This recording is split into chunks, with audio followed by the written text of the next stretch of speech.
everyone, my name is Myles. I am a classical pianist and a Young Steinway artist. Thank you so much for clicking on my channel today. I will be talking about international piano competitions. So, before I get into how to prepare for a piano competition, I want to ask you a very important question. Why? It's as simple as that. Why do you want to go to an international piano competition? Because if your answer is to win first prize, you are mistaken, and that is not a good enough reason to go. And I don't say that because I want to burst your bubble and deflate your confidence, not at all.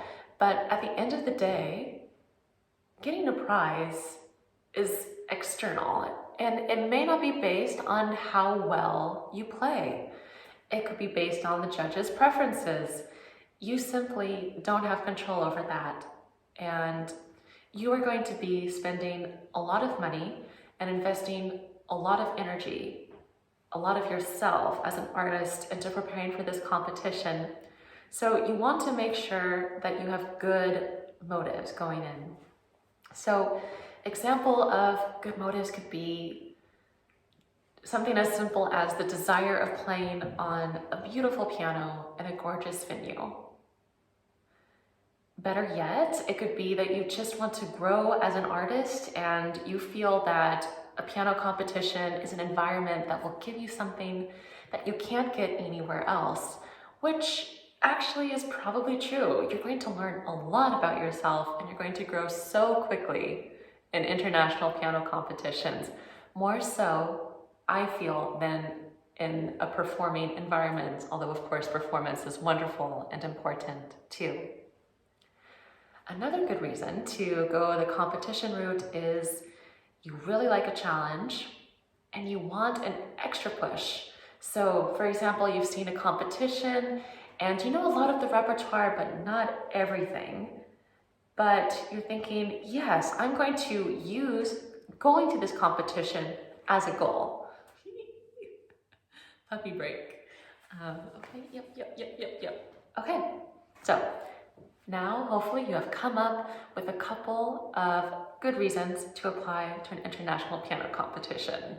And now we can get to the first part, preparation. First and foremost, I am going to recommend that you have a teacher or a mentor who believes in you, who supports you, and hopefully they have known you for a period of time, so they know your strengths and weaknesses as a musician and what you have to offer.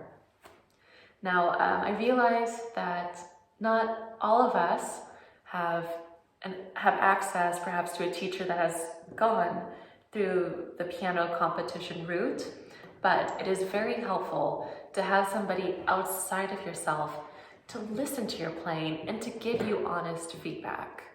So for example, when I was preparing for piano competitions, of course, I had my regular teacher at university, and then I also saw a few pianists, let's say on the side, who served as mentors because they had been in this international piano competition circuit, and they could advise me and they could really prepare me, not only physically, but psychologically. And the most important aspect you should be looking for is having a good rapport, a good relationship with this other pianist where you feel like you can be very open with them. And give yourself time to find this person if they're not already in your life. Perhaps you'll have to travel to another city. I did that when I lived in London. I met a pianist in Paris. I also met with another pianist in Switzerland. Of course, I didn't go regularly, but I did make it a priority, and I recommend that you do the same. So, for example, let's say you already have a mentor, but you're not sure which competition to choose. Before the pandemic, if you went online, you could easily find hundreds of international piano competitions annually, which is mind-boggling. It's absolutely crazy that so many piano competitions can exist.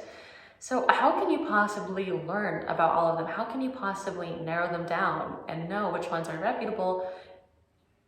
Well, I'm going to show you. Ta-da!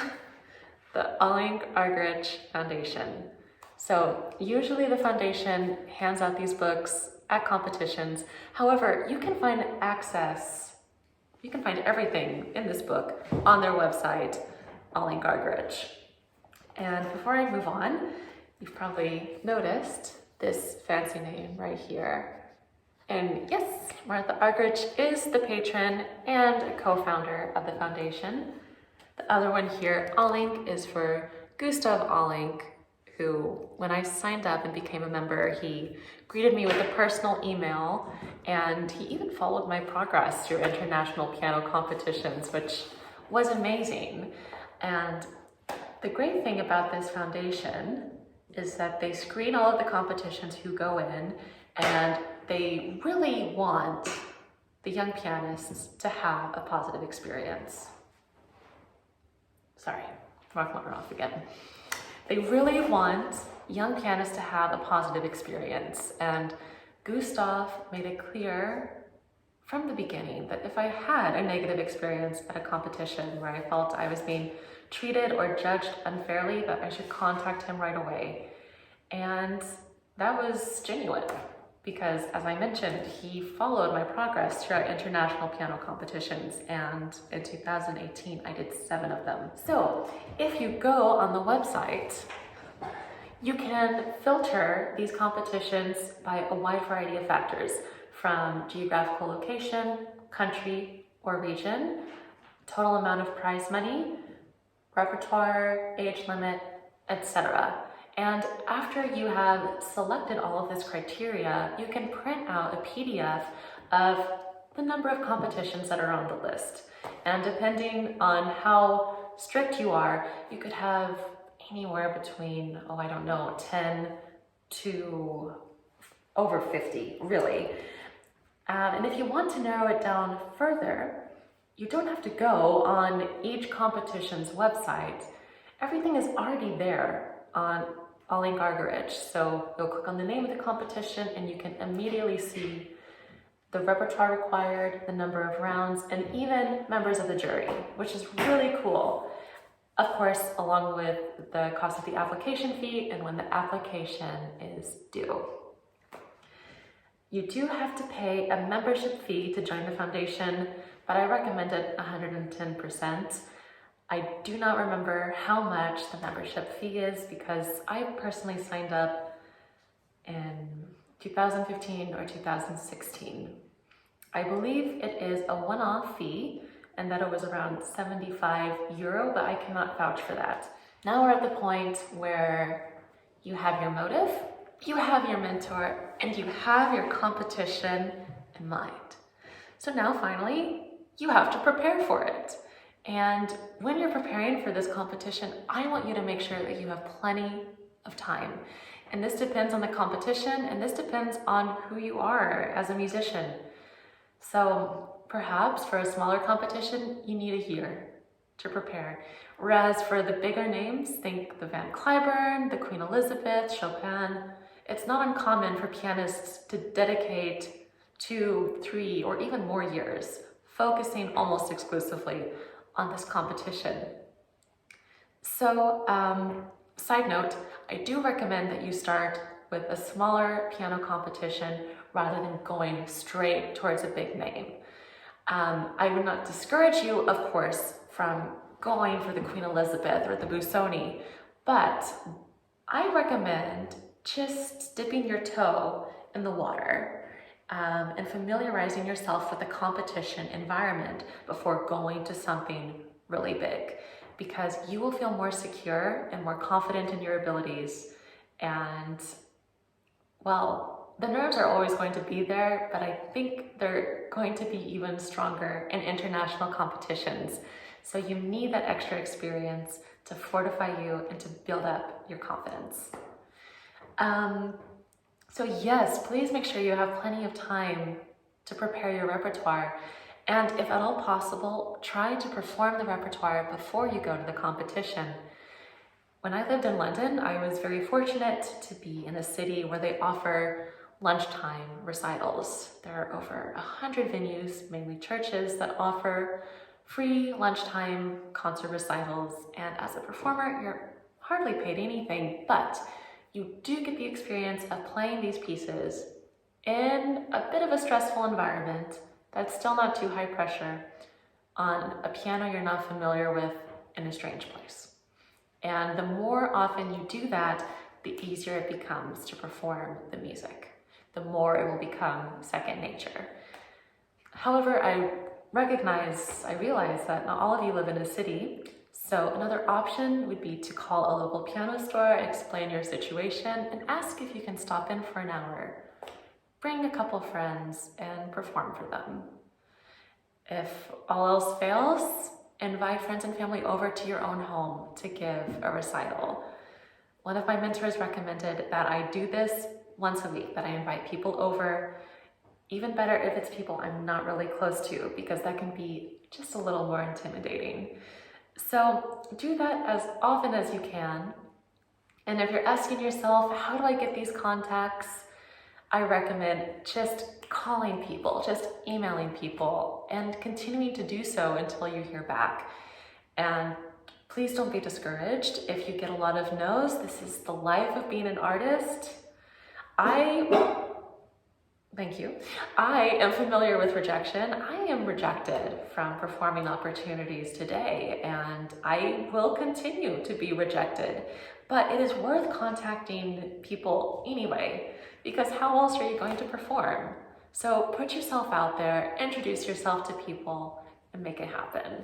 Finally, when you are at the competition itself, there are a few things that you need to keep in mind, and that would be, first and foremost, how to be in your best shape for your time to perform.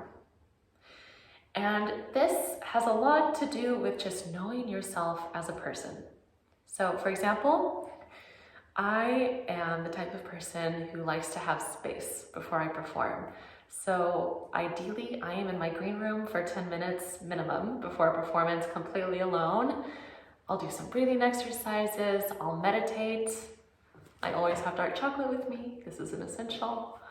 However, I know musicians who are the complete opposite, and they just love to banter before a performance and to share lighthearted jokes. It takes their mind off of the pressure, and they're able to go on stage feeling quite free.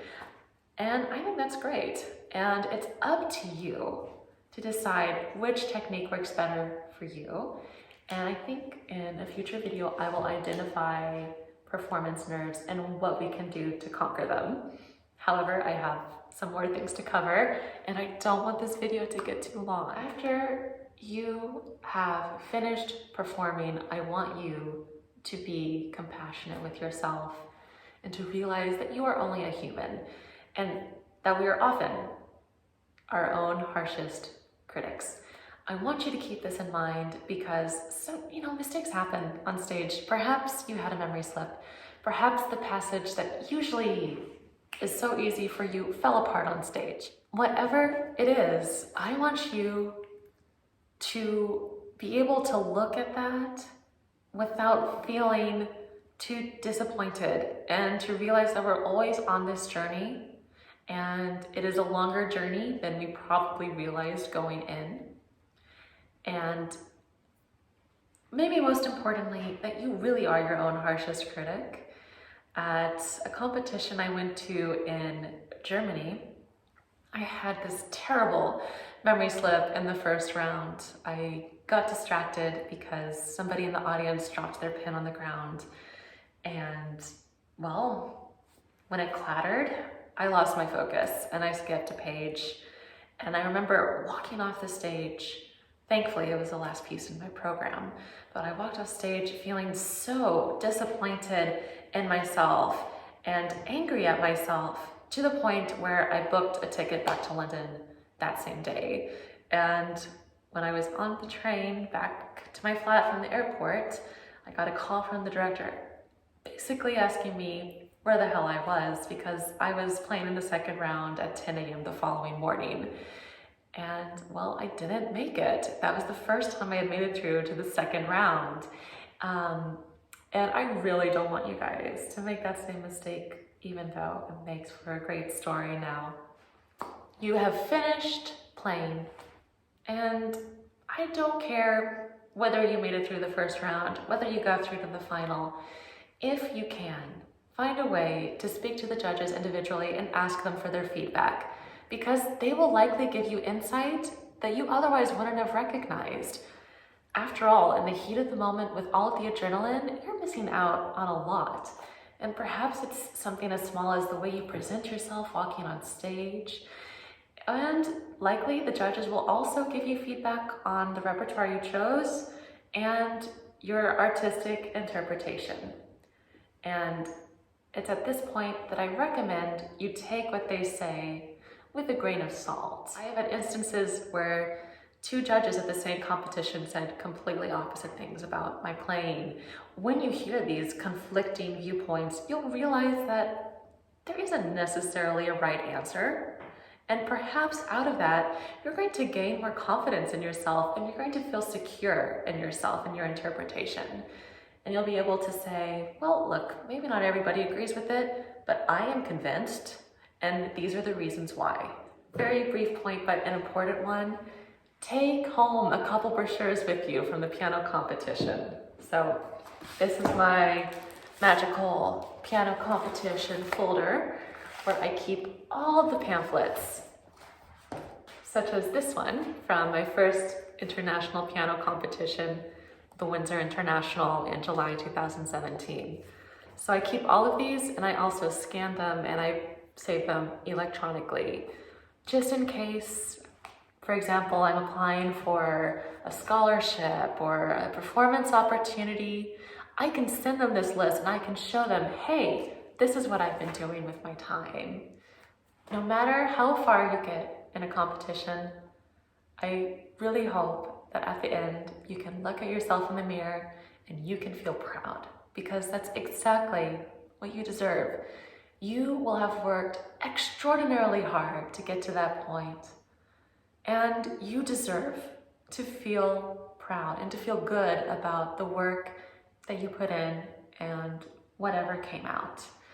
I really hope that this information has helped you a bit on your piano journey.